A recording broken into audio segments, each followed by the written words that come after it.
Hey there, and welcome back to ClearPath Conversations. I'm Mark Bernardin. In the last episode, we talked about customer advocacy and how to turn satisfied customers into references, speakers, and proof points. We covered systematic approaches for identifying advocacy potential and building programs that create mutual value and not just marketing asks. Today we're talking about something that makes a lot of CSMs uncomfortable. That's expansion.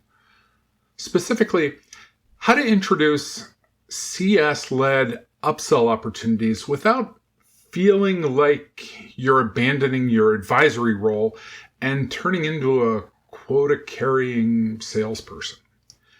Because here's the thing, if you're doing customer success right, you're going to spot expansion opportunities. You're going to see usage patterns that suggest additional needs.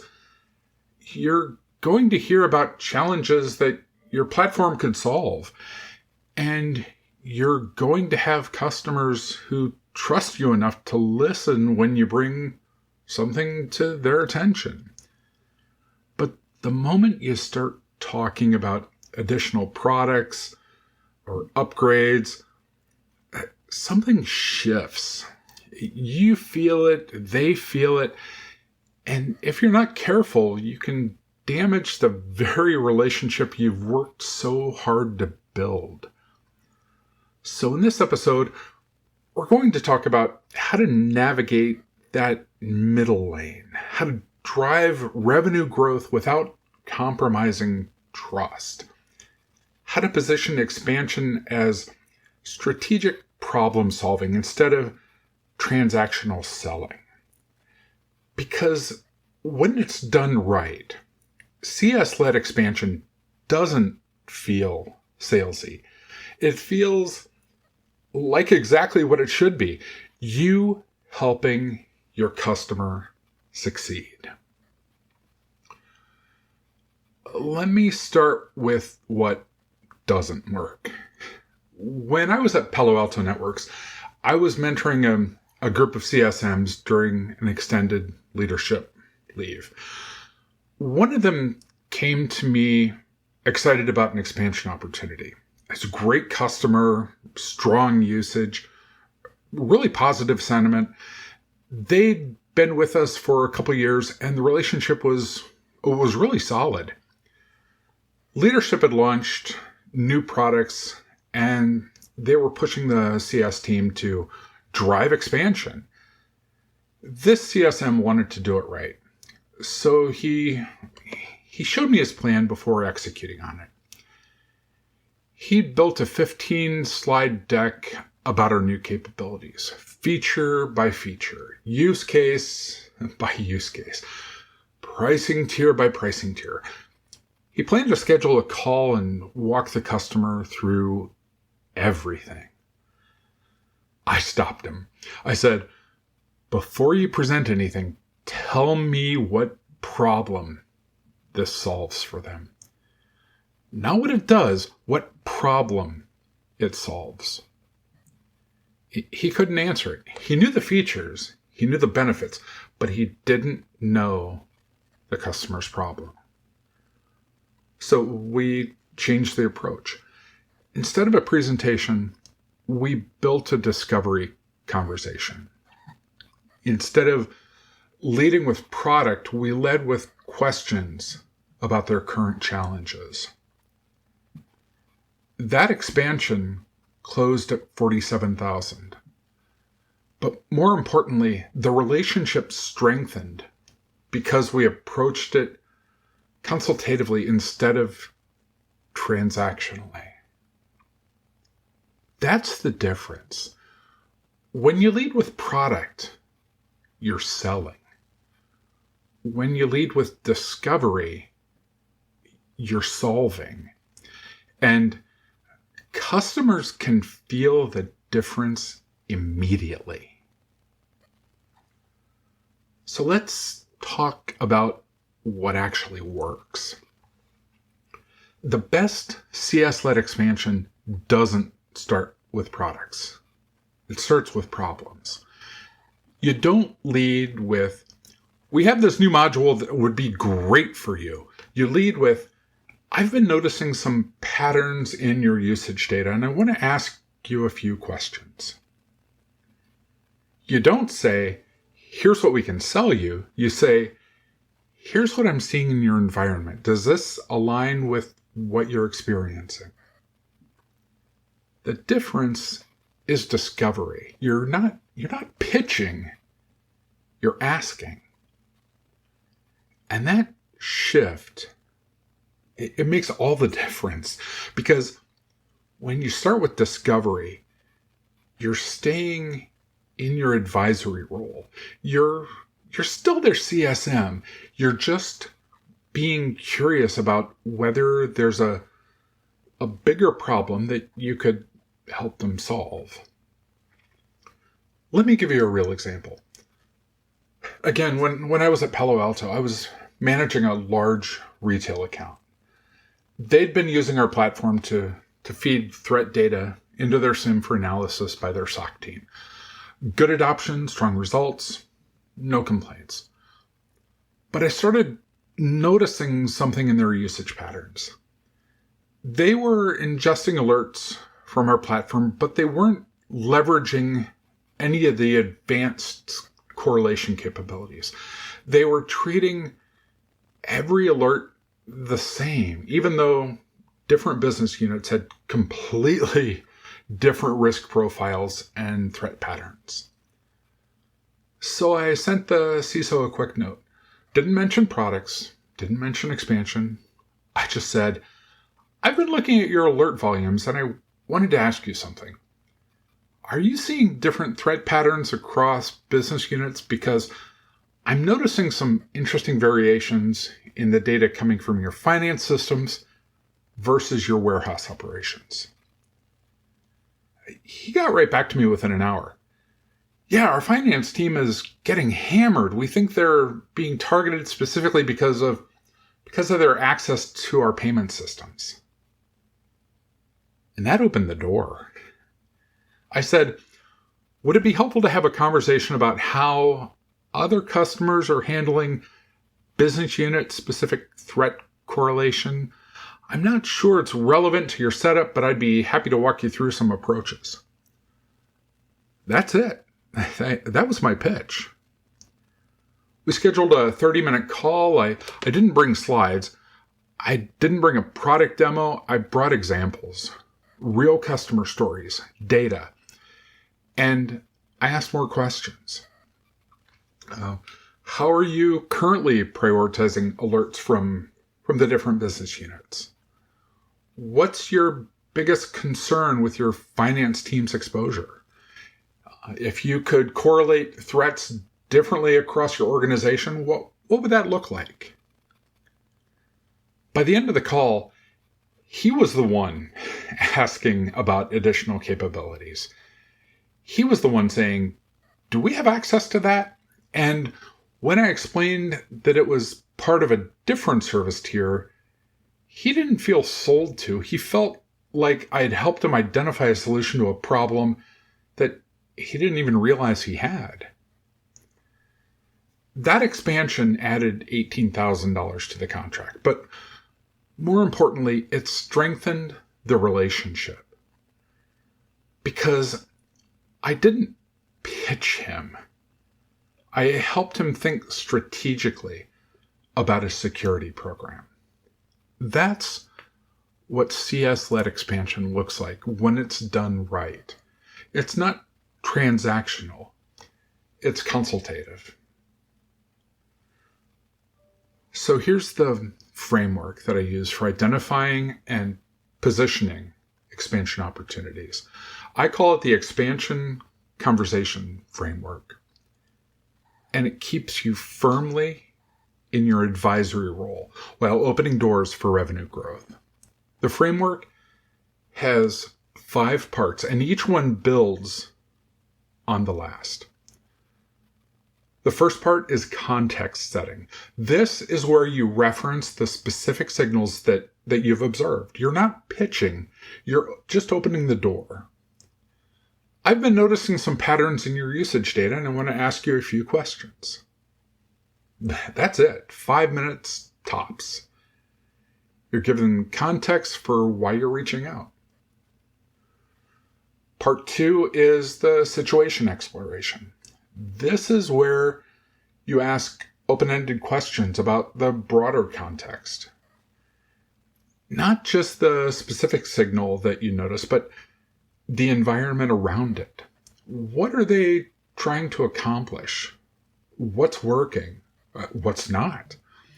This takes 10 to 15 minutes, and it's critical because this is where you discover whether there's actually a problem worth solving. At Cofense, where I managed 50 plus enterprise accounts for over 4 years, I had a financial services customer who was using our phishing defense platform to run simulations and track employee security awareness. Strong usage, happy team, but I noticed that they kept asking about our integration capabilities with their SIM. Not once, not twice, 5 times over 2 months. That was a signal. They weren't just curious. They were trying to solve a problem. So I didn't pitch them on our advanced integration module. I started with situation exploration. I asked them about their SIM workflow. What were they trying to accomplish? What was blocking them? What would success look like? And once I understood the situation, then I could move on to part 3. And part 3 is impact discovery. This is where you quantify the business implications of solving or not solving the challenge. Not in terms of your product, but in terms of their business. How much time is your team spending on these workarounds? Or what's the risk if this continues for another quarter? What would it mean for your operations if you could eliminate this friction? This takes another 10 to 15 minutes, but it's where the real value emerges because you're helping them build their own internal business case. Let me finish the Cofense story because this is where strategic preparation makes all the difference. After our initial conversation, I did the homework before our next meeting. I pulled their usage data. I reviewed their incident response metrics against our industry benchmarks. I analyzed their SOC workflows, and I identified where their bottlenecks were. Then I built the business case. When we got on the call, I came prepared. I walked them through what I found. Their SOC analysts were spending 30 hours a week manually correlating phishing data just between systems. 3 analysts dedicated just to this work. At their loaded hourly costs of about $75, that was roughly $337,000 annually in labor costs alone. But I didn't stop there. I asked, what's the cost of the phishing incidents you're missing while your team is doing manual correlation? We reviewed their incident response metrics together. Their mean time to detect phishing attacks was running about 12 hours longer than industry benchmarks for organizations with automated SIM integration. They'd had 2 significant credential compromise incidents in the past year that might have been prevented with faster detection. The expansion we were discussing was $85,000 annually for our advanced SIM integration package. When we framed it that way, the business case was obvious. They weren't buying a feature. They were buying back 30 analyst hours per week and reducing their breach risk by improving phishing detection speed. They approved the expansion within 2 weeks. That's what proactive impact discovery looks like. You're not waiting for the customer to figure out the ROI. You're building it for them because you have access to the data, the industry benchmarks, and the expertise to translate it into business value. Now, part 4 is the solution connection. And this is where you finally introduce the product or the service. But notice the order. You've set context. You've explored the situation. You've quantified the impact. You've done all the consultative work first. Now, when you say, we have a capability that could solve this, it doesn't feel like a pitch. It feels like a natural next step. And here's the key. You don't present it as the only option. You present it as one option worth exploring. Based on what you've shared, there are a few ways you could solve this. One approach is to keep doing what you're doing and accept the time cost. Another is to build something internally, which could take development resources. A third option is to leverage our advanced tier, which includes these capabilities. I'm happy to walk you through what it looks like if you think it's worth exploring. Notice what that does. It gives them agency. It doesn't push, and it positions you as an advisor, not a salesperson. This takes another 10 to 15 minutes, depending on their questions. Now, part 5 is the next steps agreement. This is where you get clear on what happens next. You don't leave it vague. You establish the timeline, the decision-making process, and who needs to be involved.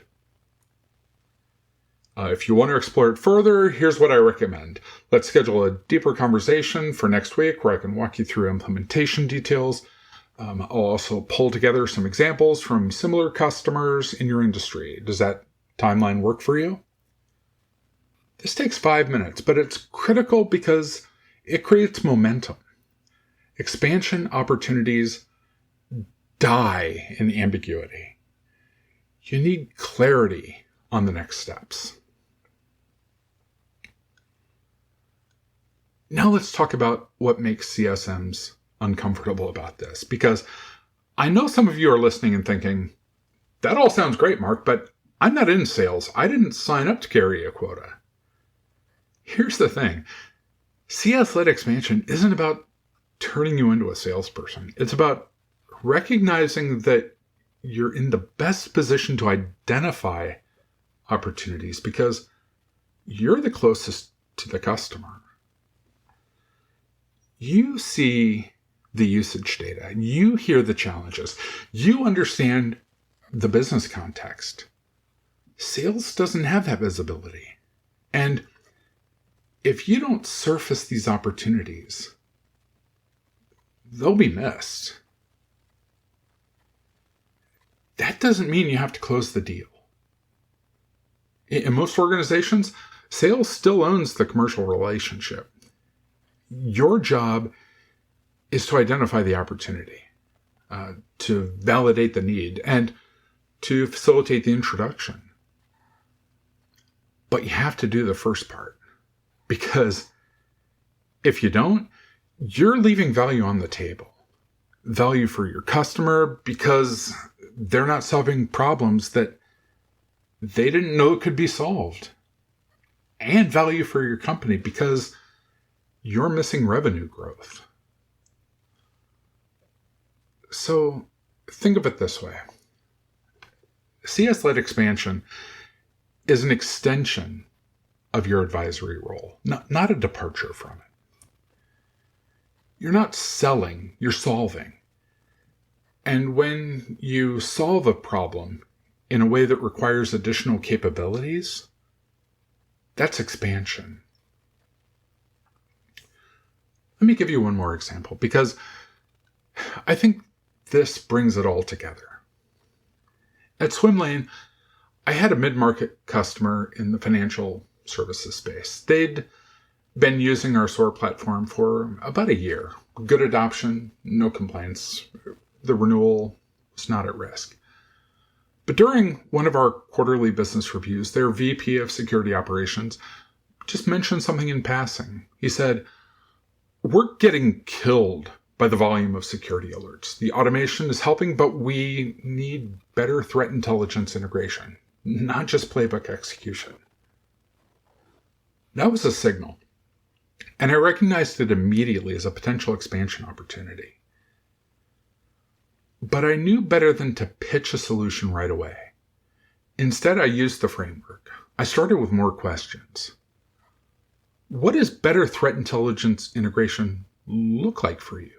What are you using now? And what's working and what's not? He explained that they had basic threat feeds, but they weren't enriching alerts automatically. They didn't have the resources to build custom integrations, and they needed faster context during incident response. This is where strategic customer advocacy comes into play. I had another financial services customer who had solved this exact problem 6 months earlier. They'd implemented our advanced threat intelligence module and had measurable results to show for it. So I said, would it be helpful to see how one of your peers is handling this? I'm thinking of another regional bank who was in your exact situation. They've layered our advanced threat intelligence module on top of their existing playbooks, and they've reduced their mean time to respond by 40%. I could facilitate an introduction if you feel that would be valuable. He said yes immediately. So I set up a peer conversation between the two VPs. I didn't sell anything. I just connected two security leaders who could learn from each other. Their conversation lasted an hour. They talked about implementation challenges, resource requirements, ROI, and lessons learned. My customer got real answers from someone who had been in his shoes. 2 weeks later, he reached out and asked for pricing. We looped in my sales counterpart, and we closed a $24,000 expansion. But here's what matters. He didn't feel sold to. He felt supported because I didn't lead with product. I led with understanding. And I connected him to a solution only after I'd validated that the problem was real and worth solving. That's the difference between CS-led expansion and aggressive upselling. One strengthens the relationship. The other damages it. So here's my challenge to you. Over the next 2 weeks, I want you to do two things. First, audit your customer base for expansion signals. Look at usage patterns. Review recent conversations. Identify 3 customers where you've noticed workarounds, questions, or behaviors that suggest unmet needs. Don't pitch them. Just document the signals. Second, pick one of those 3 and start a discovery conversation. Not a sales conversation, a discovery conversation. Send them a note. Say, I noticed X in your usage data. I wanted to ask you a couple of questions about how that's working for you. And then listen. Validate the problem. Explore the impact. And only if it makes sense, connect them to a solution. The goal isn't to close an expansion this week. The goal is to practice the discovery process. Because once you get comfortable with that, the expansion conversations become natural. They stop feeling salesy. And then they start feeling like what they should be. You helping your customer succeed. Now, if you want a structured framework for this, I've built one. It's part of the expansion opportunity toolkit that's available at clearpathcx.com. It includes a signal detection checklist, a discovery conversion or conversation guide, and a business case template that you can use to help customers quantify their impact. It's designed to help you identify and position expansion opportunities without compromising your advisory role. So go ahead and check that out if you want to grab a head start. Now, in our next episode, we're shifting gears. We're moving into the CSM Career Ladder mini-series. And we're starting with the topic that a lot of you have asked about, the transition from individual contributor CSM into team lead. We're going to be talking about what changes, what doesn't, and how to lead without burning out. Because managing a team of CSMs is completely different than being a CSM. And if you don't understand that going in, you're going to struggle. So that's coming up next. Until then, here's what I'd love you to do.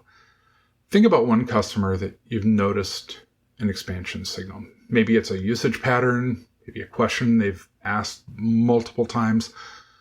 Maybe it's just something they'd mentioned in passing during your last call. Document it. Write down the signal. Write down what you think the underlying problem might be. And write down 2 or 3 discovery questions that you could ask to validate whether it's real. You don't have to act on it this week. Just practice noticing. Because the more you train yourself to recognize these signals, the more natural CS-led expansion becomes. And that's the work. So follow the show on your favorite platform. Visit clearpathcx.com to grab the expansion opportunity toolkit, as well as other resources. And connect with me on LinkedIn at linkedin.com/in/Mark Bernardin. If this episode helped you think differently about expansion, drop me a message. I read every one. Thank you for being here. Thank you for doing this work. And thank you for showing up and delivering every single day. I'll talk to you soon.